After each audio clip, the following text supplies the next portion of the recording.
سلام ګرانو لیدونکو، د نن ورځې څو تازه مهم خبرونو ته ښه راغلاست.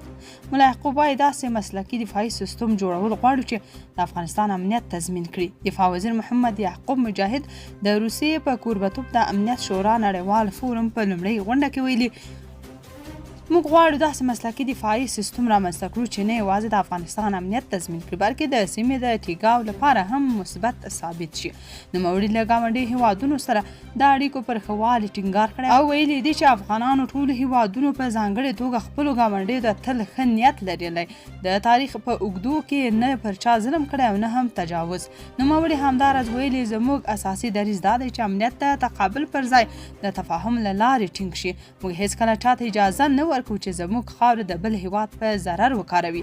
دفاع وزیر د داعش ډلې په هکله ویلي چې په افغانستان کې د دوی له بیا واکمنېدو راهیسې داعش ډله په بشپړ ډول له منځه تللې او اوس ترې هغه ګواښونه چې پخوا اټکل کېده متوجه نه دي. ایران وايي موږ امتیازات په خبرو نه بلکې په توغندیو ترلاسه کوو. د ایران پارلمان مشر محمد باقر قالیباف د سیمې او نړۍ د جګړو او ډیپلوماسۍ په اړه 3 مهم او ستراتیژیک ټکي مطرح کړي دي. هغه ټینګار کړی چې ایران امتیازات د خبرو اترو له لارې نه بلکې د خپلو توغندیو په واسطه ترلاسه کوي او په مذاکراتو کې یوازې مقابل لوري ته د دغو حقایقو تفهیم او پوهول ترسره کیږي. قالیباف ویلي چې دوی د مقابل لوري پر ژمنو او خبرو هیڅ ډول باور نه لري او یوازې د هغوی عملی چلند د معیار په توګه ګوري.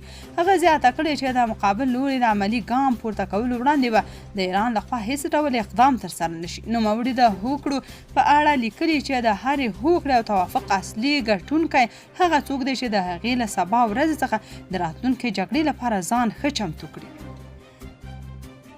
نړیوال بانک وايي د افغانستان اقتصاد وده کړې. نړیوال بانک په خپل تازه راپور کې ویلي چې د افغانستان اقتصاد په وروستیو 2 کلونو کې یو څه ښه شوی او تمه ده چې په 2016 کال کې نږدې 4% وده وکړي. د راپور له مخې کرنه، ساختماني چارې او کورنی بازار د دې ودې مهم عوامل بلل شوي دي. خو بانک خبرداری ورکړی چې د اقتصادي ودې باوجود د خلکو عایدات لا هم کم دي، بیکاري زیاته ده او فقر په پراخه کچه دوام لري. راپور زیاتوي چې د نفوس چټکه وده، د کار کم فرصتونه او د نړیوالو مرستو کمښت د خلکو پر ژوند منفي اغیز کړی دی.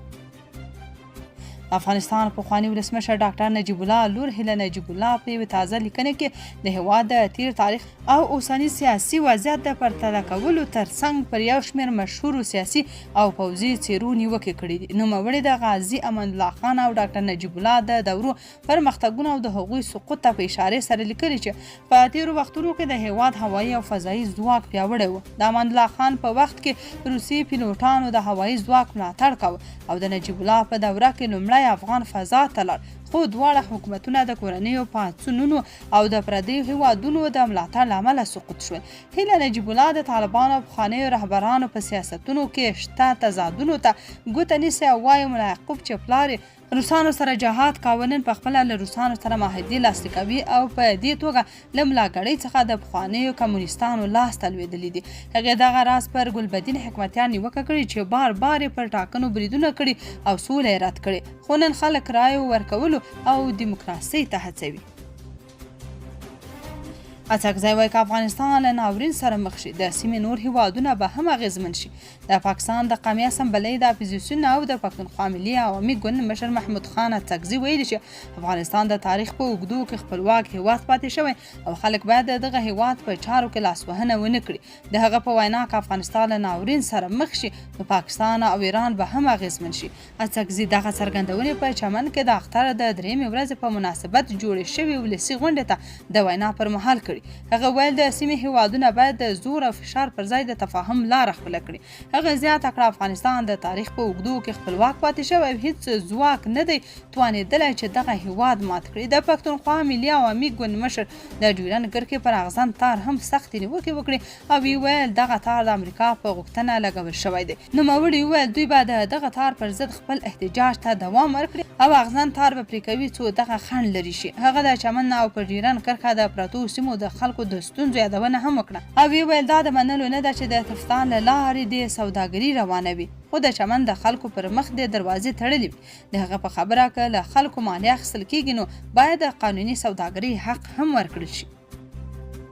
د هند او اسرایلو ترمنځ د پاکستان د اټومي تاسیساتو پر ضد د احتمالي ګډ برید پخواني پلانونه او ځل بیا د رسنیو د راپورونو برخه ګرځېدلي دي. د راپور له مخې په 1980 کلونو کې کله چې پاکستان د اټومي وسلو جوړولو ته نږدې شوی و، هند او اسرایلو د کوهیټا اټومي مرکز د له منځه وړلو لپاره پر یو پټ پوځي عملیاتو غور کړی و. راپور زیاتوي هغه مهال د هند لومړي وزیر اندرا ګاندي د احتمالي سیمه ییزو او نړیوالو پایلو له امله دغه عملیات وروستي پړاو کې درولي و. ویل کېږي اسرایلو غوښتل د F-18 جنګي الوتکو په وسیله پر یاد اټومي مرکز برید وکړي، خو د سیاسي او امنیتي حساسیتونو له امله پلان عملي نشو. دغه راپور داسې مهال خپریږي چې د جنوبي اسیا د اټومي سیالۍ او امنیتي اندېښنو موضوع لا هم د سیمې د سیاست مهم بحث بلل کېږي. ټرمپ ایران سره د جوړجاړي او فشار ترمنځ له سخت انتخاب سره مخ دی. ریوټرز په یو راپور کې ویلي امریکا او ایران د اوربند د غځولو او د هرمز تنګي د بیرته پرانیستلو لپاره احتمالي هوکړې ته نږدې شوي، خو د امریکا ولسمشر ډونالډ ټرمپ له سخت سیاسي او ستراتیژیک فشار سره مخ دی. راپور وایي ټرمپ له یوې خوا غواړي له ایران سره شخړه راکمه او د انرژۍ بیه مهار کړي، خو له بلې خوا د هغه ځینې جمهوریت پال ملاتړي او سیاسي متحدان پر دې ټینګار کوي چې پر تهران باید پوځي او سیاسي فشارونه لا زیات شي. د راپور له مخې د انرژۍ د بیه لوړېدلو او د جګړې اقتصادي اغیزو سپینې ماڼۍ ته دا اړتیا پیدا کړې چې د کړکېچ د کمولو لپاره یوې هوکړې هڅه وکړي. په ورته وخت کې د ټرمپ مخالفین او ځینې متحدین باور لري چې امریکا باید د ایران د اټومي پروګرام د بشپړ له منځه وړلو لپاره خپل فشارونه جاري وساتي. له منځنۍ اسیا هیوادونو سره د افغانستان د سوداګرۍ کچه له $1 میلیارډ اوښتې. د صنعت او سوداګرۍ وزارت وایي د 2024 کال په لومړیو 5 میاشتو کې له منځنۍ اسیا هیوادونو سره د افغانستان د سوداګرۍ کچه له $1 میلیارډ او 270 میلیونه اوښتې، چې د دې ډلې شاوخوا $4 میلیونه د افغانستان صادرات او پاتې برخې واردات جوړوي. د صنعت او سوداګرۍ وزارت بیان عبدالسلام جواد اخندزاده زیاته کړې چې د افغانستان په صادراتو کې وچه او تازه میوه،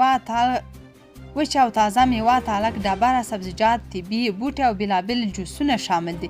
نوموړي ویلي شاوخوا $4 میلیونه صادرات او $1 میلیارډ او 204 میلیونه واردات شوي و، چې زموږ د صادراتو ډیره برخه تازه میوې، وچې میوې، ډول ډول جوسونه، تالک ډبره، کچالو، پیاز، طبي بوټي او آهنګ جوړوي. امریکا ایران ته ویلي یا تړون ومني یا زموږ ځواک ته ټینګ شي. امریکا د دفاع وزیر پیټ هګیس د سنګاپور په بندر کې د USS باکسر جنگي بیړۍ کې له امریکایي ځواکونو سره د لیدنې پر مهال ایران ته خبرداری ورکړی دی. هګیس د امریکا د ولسمشر ډونالډ ټرمپ وروستیو څرګندونو ته په اشاره ویلي که ایران وړاندیز شوی تړون ونه مني نو له امریکایي ځواکونو سره به مخ شي.